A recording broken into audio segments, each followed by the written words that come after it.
got the algorithm. You got people worrying way too much about who is seeing their post, getting the likes, getting the engagement, the commentary, the reposts. That's where the concern is for most people that produce content. But not everything on LinkedIn is about the vanity metrics. It's really about getting the right views from people. And that's where the energy should be spent. Look into his eyes. They're the eyes of a man obsessed by success. Eyes that mock our sacred institutions. Bedroom eyes, they call them in a bygone day. Sex desire is the most powerful of human desires. When driven by this desire, men develop keenness of imagination, courage, willpower, persistence, and creative ability unknown to them at other times. So strong and impelling is the desire for sexual contact that men freely run the risk of life and reputation to indulge in.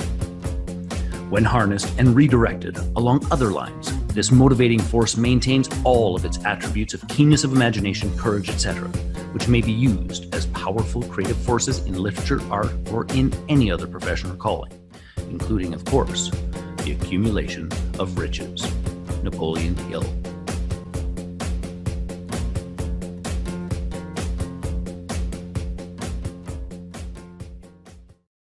Hey there, peeps. This is Michelle Nedelec, and I'm super glad that you're here with us today because I am here with my most amazing guest, JD. JD, thank you so much for being here with us today. It's as if I never left from the first show we taped. I'm back. Same seat. What? No way. What a coincidence. There you go. But I have changed my clothes since then, I assure you. I'm glad to hear that. So for those who haven't seen the other show, give us a 5,000-foot view of who you are and what exciting projects you're working on. Well, I greet you and your viewers / listeners from the greater Chicago area, where I grew up. And I've been running a company since 2006 called Owlish Communications.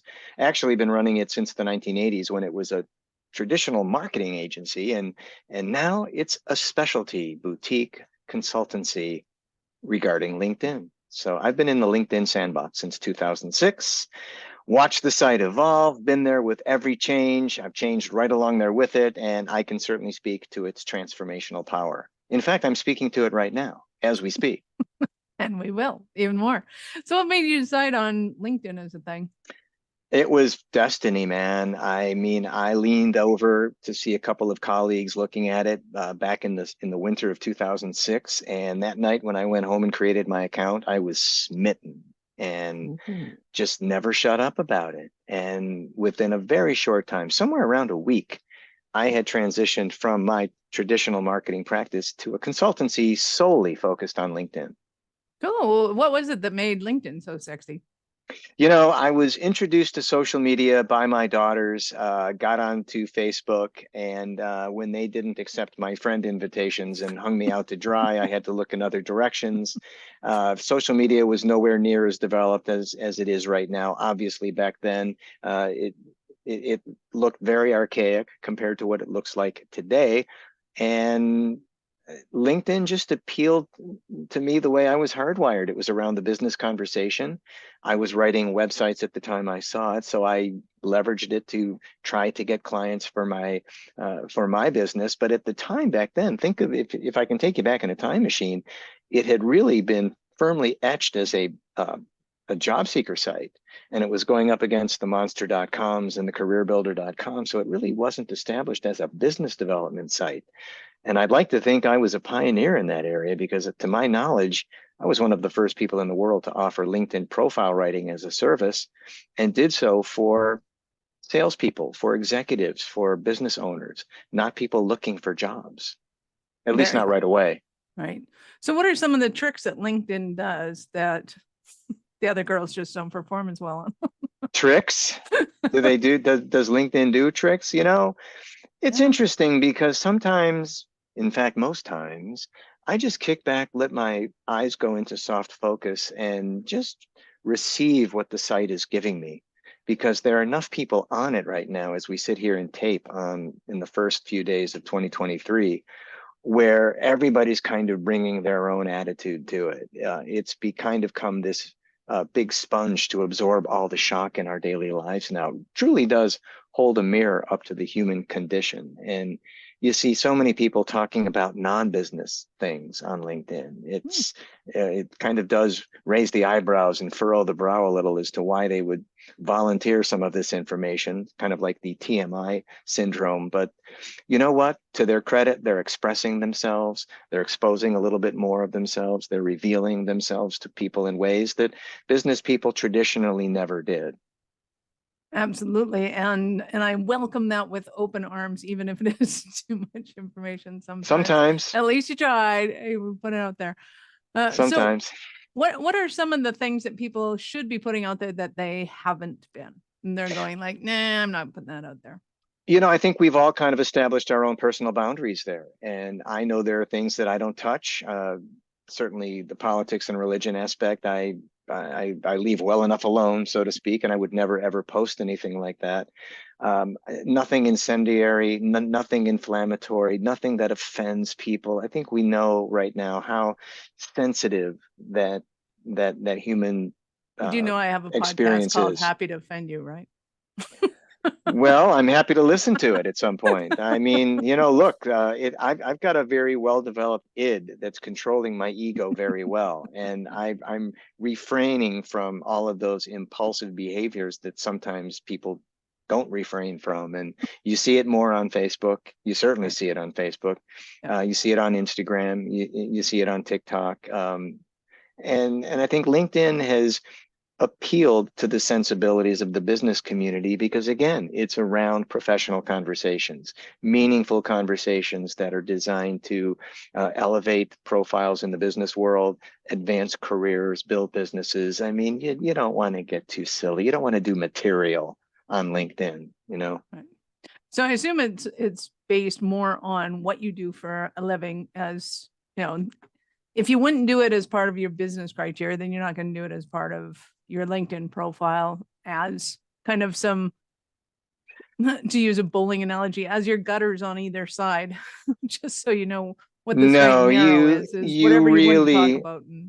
Yes, you really do need to keep some things close to the vest. I mean, there's no LinkedIn police out there, although there should be. LinkedIn certainly doesn't vigilantly monitor its site, but if people do enough bad behavior, it gets noticed, it gets talked about, you can be phased out or glossed over and reported to LinkedIn.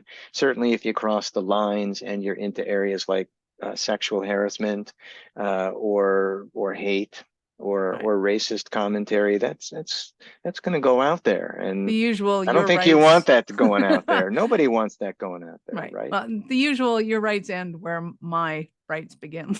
Of course, like, of course. You can say whatever you want when you want, as long as I'm not. Yes. My rights aren't being taken away from that. I can absolutely totally appreciate that. So what are some of the things that people should be doing on profiles? Because I know a lot of them become really stagnant because they're going, oh, they did that, I'll do that. And then everybody starts doing the same thing, thinking those are the lines that they should be walking. I can only answer that, Michelle, by saying I know what I should do on my profile. And when I put myself in that mindset of where I was in 2006 when I discovered LinkedIn, the first profile I brought to the platform was created fresh for LinkedIn. I figured if I could create this pool of information, this reference point on myself that would motivate people to investigate me further, go to my websites, go to my other points on social, then here I would set myself up as on this page as a hub of information and marketing collateral. And that's really where I still am with it today. It is our first point of reference in the business universe, and we should tend to it. We should make it appealing and welcoming and not hit people over the head with a sales pitch. I mean, 99 out of 100 sales profiles I review are sales pitches. There's nothing underlying. There's zero storytelling. I have no window into the world of these people other than they want to sell me a product or service. And it's annoying at this point. If you're going to sell these days, as we all know, people are buying your story. But who are the people who are bold enough to tell it in a way that's compelling, in a way that's impelling, that moves people, that spurs people to take the next steps with you? And sometimes that's not so much a call to action as it is just kind of laying yourself out there in a way where you seem palatable and real and you're not embellishing yourself. And that's what I do. That's how I write profiles. That's how I teach the art of profile writing, is create a narrative, find a psychological narrative that works for you, wrap yourself around it, and put yourself out there as the protagonist of that story. Nice. So we don't want anything that resembles profiling, but we do want to have Correct. some aspect of a personality. So what tends to be kind of the areas when you're working with somebody? What kind of things are you looking for that you would incorporate into a story? When I find that moment of clarity where I hear things 3, 4, 5 times during my process and I take copious notes, I'm a journalist by trade. So I believe that good journalism skills are essential to the craft of LinkedIn profile writing, because you got to listen, you got to be taking in what your subject is giving you. And once I hear things mentioned several times, I'm on it. I highlight it and I come back to it. And if it's repeated, it finds its way into the profile.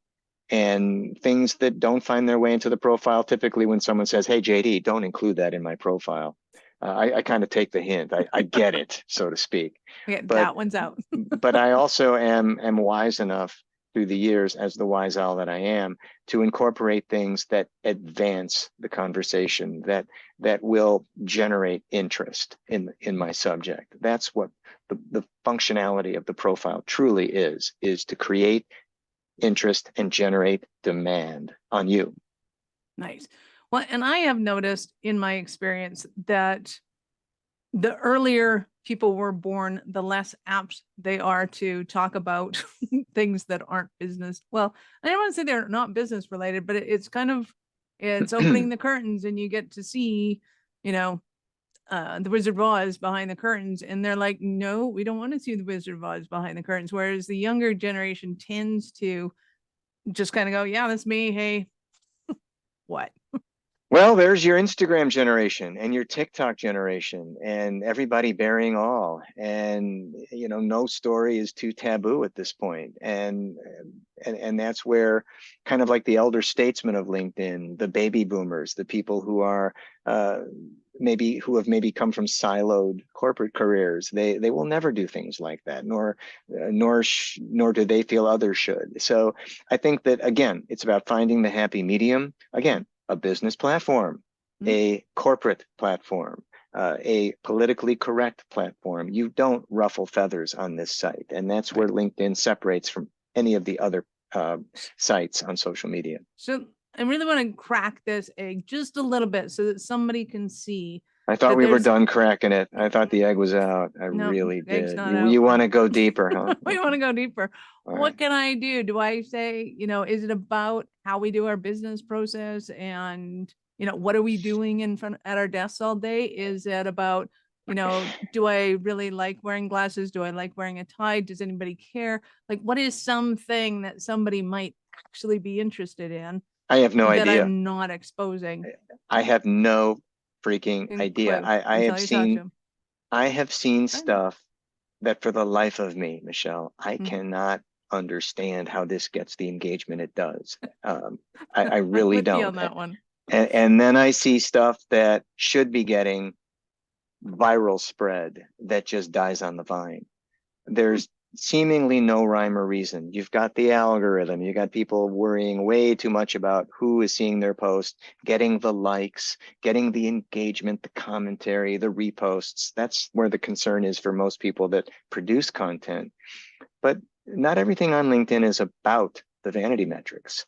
It's really about getting the right views from people. And that's where the energy should be spent, is creating a portfolio of content that is really targeted, if you will, for lack of a better term, for the people who you're going to serve, the people who are going to hire you, the people who you're going to one day maybe sit across the table from in an interview for a job. So that's why you do have to produce media in such a way where you don't ruffle feathers, where it does come back to you. You're accountable for everything you do on the site. Right. Well, you know me, I like ruffling feathers. So occasionally, well, that's the thing about style. So I kind of and cultivate this persona of a style guide on LinkedIn. I am the which I LinkedIn style appreciate. guide. So, And look, you have to know the rules before you break them. fair enough. I will concur. So, the things, so finding your ideal clientele and having that conversation, because I know that I've had people come up to me and say, oh, I noticed your post on blah, but there were no likes on it. There were no comments, there were no shares on it. So I know it was a completely, kind of a voyeur experience for them, where they would watch the post and see what's going on and then kind of take their own action. So it's not that nobody sees it just because it's not getting that interaction. It's potentially that the right people are seeing it, and that's what's going on with those.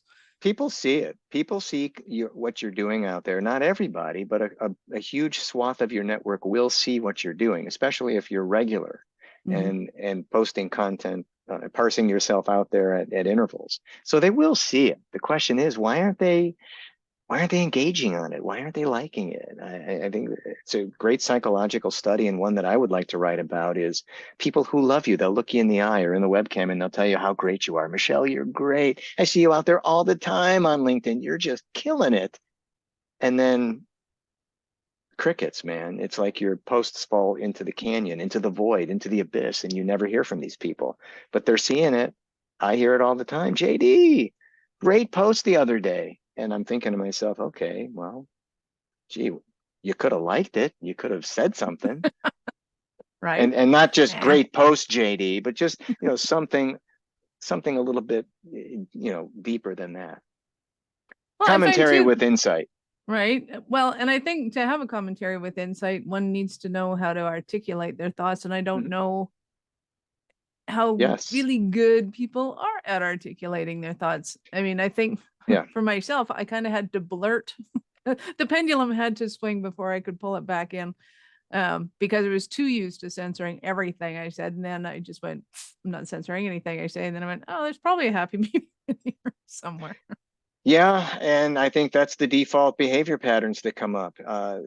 People don't know what to say. And some of the content that comes out on LinkedIn is so overtly self-promotional. What can you say other than great post, or congratulations, or kudos, wow, or great reminders, or spot on, and that's the kind of non-engagement that just peppers the homepage feed. You see that on pretty much every post, especially if it's someone talking about how cool they are and what they've just accomplished, and that they're going here or there, or they're doing this, or they're keynoting, or the book is doing great. I mean, it's look at me. It's very sexy that is. Hey, megalomania. I mean, it's running rampant on LinkedIn. So what are some of the things that people can do to make it more engaging without the expectation of engagement, to kind of draw people in? I try to have a little fun, certainly a compelling visual. And I've said this on many occasions, and that is, we're visual learners. The eye is drawn. It takes a lot to get people to stop scrolling and check out what you're putting out there. It really does at this stage, because we're almost, in terms of Maslow's unconscious competence, we're just scrolling through. Oh, well, this looks cool. And if you can keep people there and you can keep them consistently coming back to your work, that's a win on LinkedIn. That's cutting through the clutter, rising above the noise, if you will. But most people can't or don't or won't, and they kind of just put very vapid, banal stuff out there. And kudos to them for having a voice, and I applaud the voice, but the stakes are going up. In all of social media, you've got to have something special if it is a goal to elevate your profile and capture the interest of potential clients or employers. So I'll come back to that, because I think it's an important part, especially in the advent of AI and all of its intrusion on software. Okay. But let's go with, give me an example of a Cinderella story of one of your clients. Nothing like putting me on the spot, huh? Okay, I'll let you answer either question. We can either go into you want the transformational power stories, other than my own, right? Other than the one that catapulted me to worldwide fame.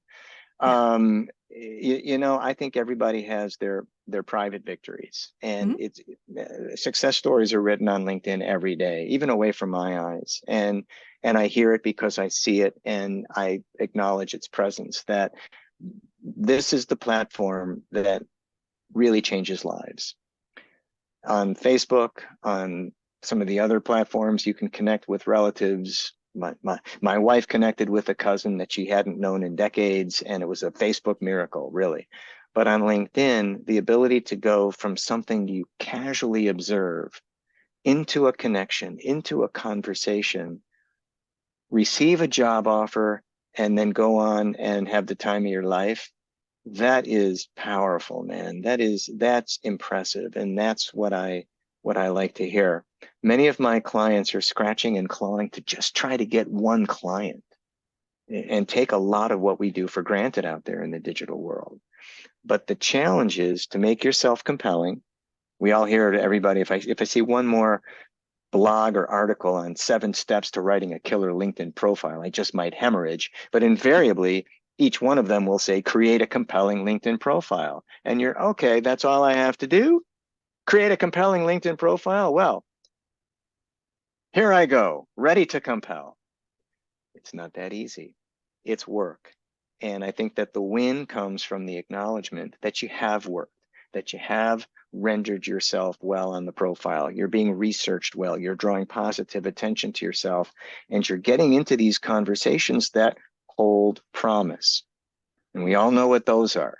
You're feeling it. You're on a Zoom call with someone that you just connected with on LinkedIn, and suddenly you're talking about collaborating and co-creating. That's how we got here, you and I. And just kind of magnify that. I have clients who communicate to me that their profile has gotten them the gig. Nice. That's the heroic aspect of my work. I'm into the molecular building blocks of decision making with the work I do. I'm teeing people up for the outcomes they want because they're being referenced and researched well on a site that has proven itself to be the first go-to in the business world on people. Nice. Love that. So what are some of the stumbling blocks that somebody would be having right now, whether they're struggling with their LinkedIn, they're not getting the interactions that they want, or what kind of things are happening for them that they're thinking, oh my God, JD, I need you so badly? You got a lot of inhibitive forces out there. You got a lot of imposter syndrome behaviors seeping in. You've got a lot of comparison syndrome, comparativitis as it's called. You've got perfectionist syndrome. You've got people who are laying back because of whatever reason. A lot of anxiety, depression, social dissociative types of disorders. And I think that impedes progress. It doesn't allow people to be their full and natural selves on a site like LinkedIn. Plus, again, to our points that we've already raised, they don't know how to communicate on a site for business.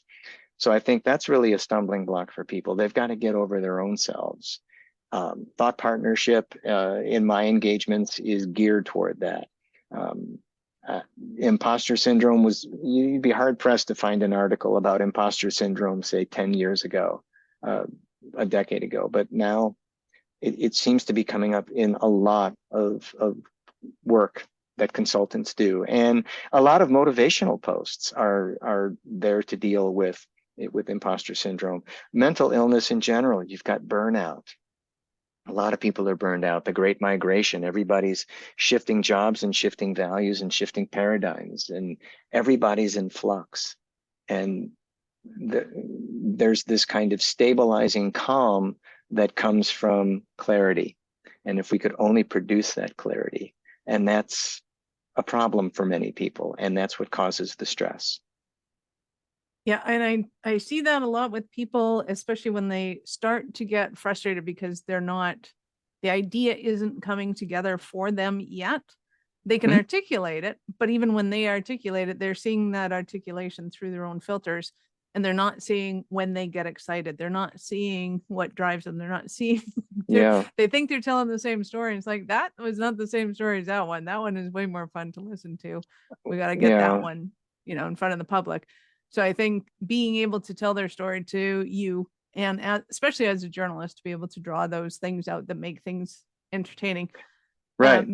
Because I watched a documentary once, which I thought was fascinating, about people that didn't think they had an interesting story. And then Mhm. a journalist team went out to say, okay, we're going to find these stories and we're going to make a documentary out of anybody. So we'll collect a bunch of stories, throw them in a hat, pull that one out, and let's go tell the story. And the stories were fascinating. So Yeah. people that don't think they have a story to tell. Like, and it I was I awesome. never thought anybody gave a rat's ass about my story coming in because I never had an opportunity to tell it. And I think that the movement towards storytelling, which I would have to kind of say originated around 2017, 2018, a little bit before the pandemic, we started seeing storytelling coaches come on the scene, for gosh sakes, people who could help you tell your story. And then marketing shifted. I was quoted as saying storytelling is the new marketing. Well, that's what marketing has basically been since the dawn of communication. Anytime anybody sold anything, and the first people who sold pelts had a story to tell. Oh, how'd you get the pelt? Well, throw another log on the fire and let me tell you. So I think we're all trying to sell our pelts, and we're all trying to find the story that makes ourselves compelling, to use a word from a few moments ago. What compels people? People are compelled by story. We know this. The brain is hardwired for story. We've been hearing that for the last several years.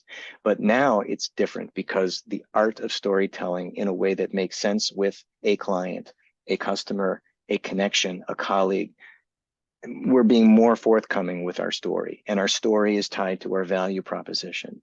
I have hardwired now my story. I wouldn't say jerry-rigged, but my story is firmly attached to who I am as a professional. What it took to get here, what it took to go out on a limb and put a lot of things at risk to pursue LinkedIn as a career at a time when the recession was starting, when most people who were showing up at the events I was showing up at were out of work already. There was no business to be done at the time I started this. A lot of things had to happen and fall into place for me to have a career. And I hope they would. And thankfully they did. But now that's the story. That's what people, I think, want to hear. They want to hear that I'm not some self-declaring expert or a thought leader, but I'm finally attuned with people going through it on their end, who are searching for narrative, who are trying to find themselves in the business world, because it ain't easy. It truly isn't easy. Just look at the homepage on LinkedIn. You'll hear from people trying to find themselves. Absolutely. And you put air quotes around thought leaders, which I think is funny I put air because quotes around pretty much everything, I don't think there Michelle. is a quote unquote thought leader out there who thinks of themselves as thought leaders. God, can we So, I mean, retire that term, please? I'm so damn sick of it. You know what? right? I was into it for a while. I had my little love affair with thought leadership as a concept, Yep. but it has become a bogus buzzword, and I've retired it from my vocabulary. Thought leadership is leadership. Yeah. Let's just use the term leadership, shall we? Well, and there's people with good ideas, and there's people with advanced ideas, and there's people with innovative ideas, and there's people with creative ideas, and all of which, can stand out when they Hmm. articulate those, and being able to provoke or creativity in others. And I think that Yeah, is, in itself has a profound ability. And I think it's a skill set that, some people come about it naturally, but they can't then articulate it in writing on their LinkedIn profiles or whatever. And some of them just need that help to be able to draw it out of them and to be able to articulate in a way that they're just not used to. Like they're yeah. thinking about it and their brains are going a million miles an hour. But when it comes to putting it out into a linear pen on paper, it becomes different somehow. We're seeing an almost pathological drive for authority these days with many, many people, especially those who have kind of crossed over now into the realm of creator and call themselves creators. That's a term that stands a chance of approaching buzzword status too very soon. But creators create. It's not a job title. It's something that ideally enhances the value proposition and puts people out there. But it's not something that anybody would care about. Oh, you're a creator? Okay, well, can you still help me solve my efficiency problem in my warehouse? But people don't care. But what we do see is that there is this drive now, this I've got to put myself out there and be the expert type of mentality. And I like it. I mean, I'd like to be thought of as kind of hip and a figure, an authority figure in my field. I've worked very, very hard. I hope it's recognized, but I don't draw attention to it. And I never say that stuff out of the first person. Well, which is why you hire marketing people to write it for you. Well, that's why you're writing somebody the needs third to know it person. hurt. Yeah. Yeah. Stuff like that sounds so much better coming out of a third person. It really Right? does. It just does. It does. Well, and hopefully it's the right person that knows how to draw it out to make it interesting as opposed to platitudes. True. True that. Hashtag true that. Nice. So I know our listeners are going to want more from you. How did they start the journey with you? Well, it shouldn't come as a surprise to anyone that I do have a LinkedIn account. What? And I'm very searchable under my name on LinkedIn. You just have to figure out how to spell Yeah, it. I'm going to have people hunt me down like the dog that I am and connect with me and get me on a Zoom call. And then they'll just see how damn fun I can be. There you go. I love it. We will, of course, have your LinkedIn profile in the show notes, your websites, all that kind of fun jazz. Show notes. Show notes. Good, good. I was hoping that we were operating with a safety net. There's always the show notes. Exactly. In a shortcut, crazy society, people won't watch the tape, but they will read the show notes. Or just fast forward down to the bottom, or click just the link fast forward and see it. what Yeah. they get. Yeah. What did the guy? What was the last thing the guy said? Yeah. Can I fast forward this? Yeah. Oh, yeah. I'm only talking about myself, of course. Awesome. So, GD, at what point in life did you know that you're especially kind of crazy enough to think that you could become an entrepreneur? Early on, Tell I was tales. in a family business growing up. My father's healthcare marketing business. My father was one of the most widely read cancer researchers of his day. I grew up in a very scientific and artistic household.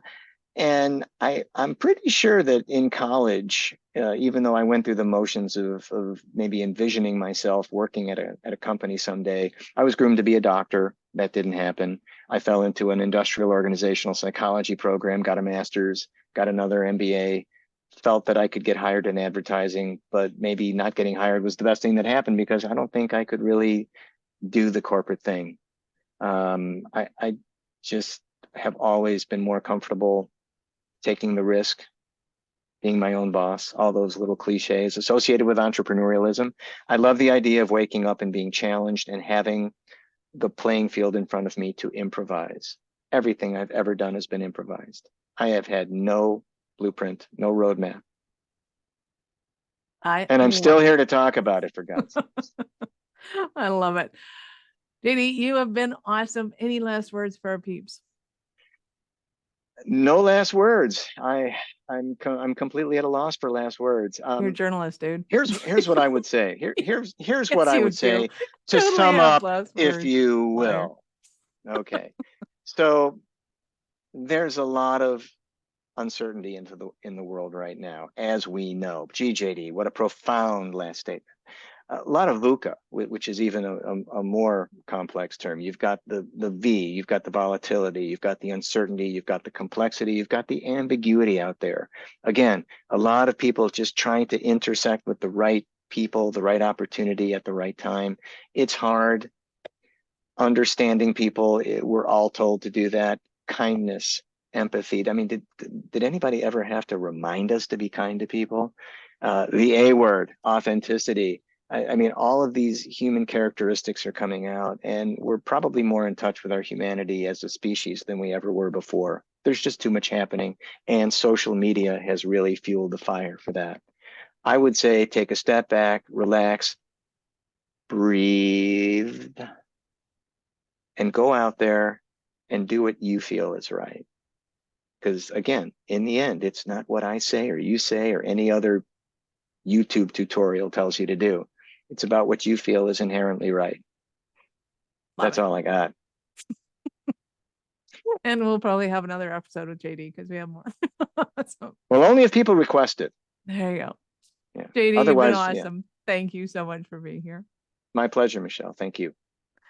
Peeps, thank you for being here with us today. If you know anybody that'd be a great guest for the show or a question or topic you'd like me to discuss, reach out to me at michelle@thelittlebluepill4business.com or on LinkedIn and Facebook, of course.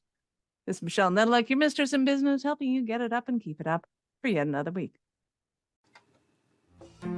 Thank you for listening to the Little Blue Pill for Business podcast with your mistress in business, Michelle Nedelec. Why are you still here? Go to littlebluepillforbusiness.com and get your goodies. If you enjoyed the show, be sure to share it with somebody else that you know would enjoy getting it up in business after you subscribe to the podcast, of course, so you won't miss any future episodes. Now, check the notes for links. Oh, and only tell your wife if she's into this, entrepreneurship. And I'll see you both on the other side.